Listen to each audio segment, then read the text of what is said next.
ওনাকে কিছু সহযোগিতা করলেন, পাসপোর্ট তৈরি করার জন্য। তো উনি ওনার একটা ভিটা বাড়ি ছিল, ডাক্তার বললেন যে অপারেশন করতে হবে। তো অপারেশন করতে যে খরচ, সেই খরচটা বহন করার মতো শক্তি তার ছিল না। তো উনি চিন্তা করতেছেন যে আমার একটা ভিটা বাড়ি আছে, এই ভিটা বাড়িটা আমাকে বিক্রি করতে হবে। তারা চিন্তা করতেছেন আমি একা বাঁচার জন্য আমি বাঁচবো একা।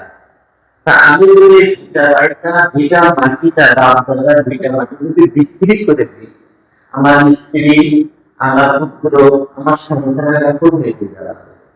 তার চাইতে এক কাজ করি, মরা তো লাগবে, মৃত্যু তো সবার হবে। এক কাজ করি, আমি এই কথাটা আমি আমার পরিবারকে জানাবো না, আমি একটু মেদিনীপুরে যাই, মেদিনীপুরে বড় হুজুর কাছে দেখে এসে তারপরে মরার আগে যা কিছু করার তা উনি এই কথাটা ওনাদেরকে বলেছেন। বিদ্যুৎ সালে ছিলেন, তা উনি হুজুরের কাছে যাবেন, তোমার শেষ ইচ্ছা, তা তোমার যত খরচ করেছেন তাকে আমরা দেখবো, তুমি চলো। তো তখন অল্প পয়সায় আপনার ভিসা টিসা হয়ে গেল। তা ভিসা হয়ে যাওয়ার পর নিয়ে একটা ছোট একটা আপনার ব্যাগ নিয়ে এখানে এখানকার শরীরের সামনে এখান থেকে গাড়ি ধরবে, গাড়ি ধরে এখান থেকে বেনারস যাবে, বেনারস থেকে উনি আপনার কলকাতায় যাবে।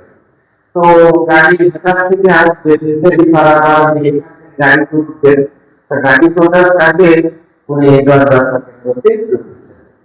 তখন এই মসজিদ পাক, তখন আসছেন দরবার পাঠাচ্ছেন, দরবার পাকের মধ্যে ঢুকে আপনার ওনার পানি পিপাসা আছে।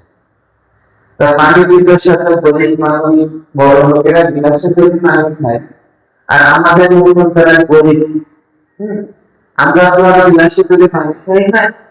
তা যখন অনেকে তখন ওই চাপ দিয়ে কলের মুখে পানি দিচ্ছে, কলের মুখে পানি দিয়ে কলের মুখের থেকে দূরে দূরে পানি দিচ্ছে।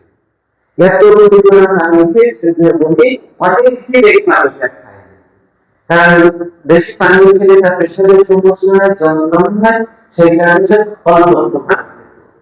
তা যাই হোক এত পরিমাণে পানি খেয়েছে, খাওয়ার পরে সেখান থেকে এই পানিটা খেয়ে ওই রাস্তার সাইডে গেছে, রাস্তার সাইডে রাস্তার ওই সাইড থেকে তিনি গাড়ি তুলেছেন। গাড়ি তুলে সারা রাস্তার কোনো তার পেটের যন্ত্রণা কোনো কিছু নেই। দেখেন এর কারণটা দেখেন যে এখান থেকে উঠলো, পানি খেয়েছে আর কিছু না, পানি খাওয়া, পানি করার পর গাড়িতে উঠলো, সারা রাস্তা কোনো যন্ত্রণা নেই, কোনো পেছনের চাপ নেই, কিছু নেই। তো গাড়িটা বাসের সঙ্গে রাখলো, ওখান থেকে ভ্যানে করে আপনার কি বলেন না বর্ডারে চলে গেছে। তো বর্ডারে যাওয়ার পরে উনি ওনার খুব প্রেশারের চাপ আছে, এত পরিমাণ চাপ দেওয়ার পরে হচ্ছে প্রেশার করতে গেছে। যাওয়ার পরে ওখানে তার প্রেশারের সাথে দুইটা পাথর ছিটকে বাংলাদেশের এই সাইড বর্ডার এই সাইড বেনাপোলে এই সাইড